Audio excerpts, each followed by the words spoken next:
if you're watching this, you should have your genre-based thinking job done. If you do not have your genre-based thinking job done, stop, write it, and then you can come back and read these last couple pages. We're going to read the first couple pages of chapter 10.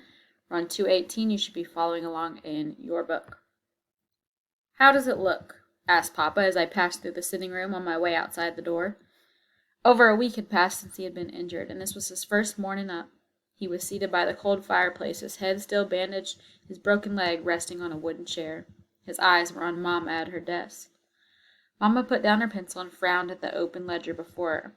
She glanced at me absently and waited until I had closed the screen door behind me. Then she said, "David, do you think we should go into this now? You're still not well." "I'm well enough to know there's not much left. Now tell me." I hopped down the steps and sat on the bottom one. Mama was silent a moment before she answered him. "With Hammer's half of the mortgage money, we've got enough to meet the June payment." "Nothing more?" "A couple of dollars, but that's all." They were both silent. "You think we should write Hammer and borrow some money?" Mama asked. Papa did not answer right away. "No," he said finally. "I still don't want him to know nothing about this thing. If he knows I'm not on the railroad, he'll know why not. And I don't want to risk that temper of his when he finds out what the Wallace has done." Mama sighed. "I guess you're right." "I know I am," said Papa. "Things like they are, he come down here wild and angry, he'll get himself hung. Long as things don't get worse, we can make it without him. We'll meet that June note with the money we got there." He paused a moment. "We'll probably have to sell a couple of the cows and their calves to make them July and August notes. Maybe even that old sow. But by the end of August, we should have enough cotton to make that September payment. Of course, we'll probably have to go all the way to Vicksburg to get it ginned. You can't hardly use Harling Ranger's gin this year."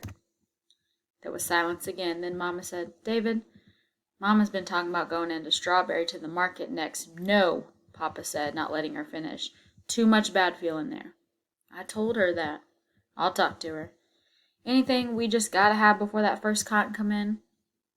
"Well, you picked up batteries and kerosene on that last trip. But what we're going to need more than anything is some insecticide to spray the cotton. The bugs are getting pretty bad." "What about food?"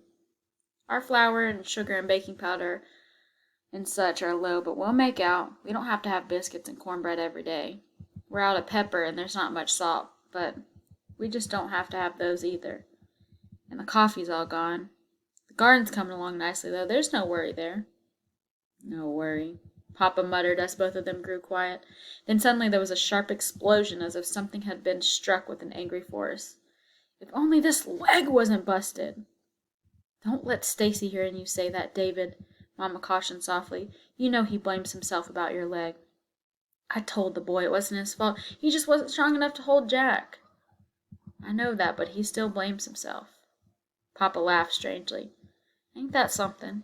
Them Wallaces aim a gun at my head and I get my leg broke and my boy's blaming himself for it.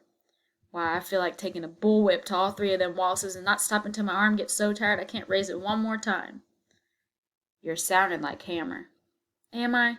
Well, a lot of times I feel like doing things Hammer's way. I think I'd get a powerful lot of satisfaction from whipping Caleb Wallace and them brothers of his." "Hammer's way would get you killed, and you know it, so stop talking like that. Don't we already have enough to worry about? Besides, both Thurston and Dewberry Wallace are still laid up, so I hear. Some folks even say that Dewberry's back is broken. In any case, Mr. Morrison must have hurt them pretty bad." "Where is he, by the way? I haven't seen him this morning." There was an instant of silence before Mama answered. "Out looking for work again since dawn." "He ain't gonna find nothing round here. I told him that." "I know," agreed Mama. "But he says he's got to try, David." Mama stopped, and when she spoke again her voice had grown faint, as if she hesitated to say what was on her mind. "David, don't you think he ought to go? I don't want him to, but after what he did to the Wallaces, I'm afraid for him." Right, stop right here, and you can go ahead and finish your homework.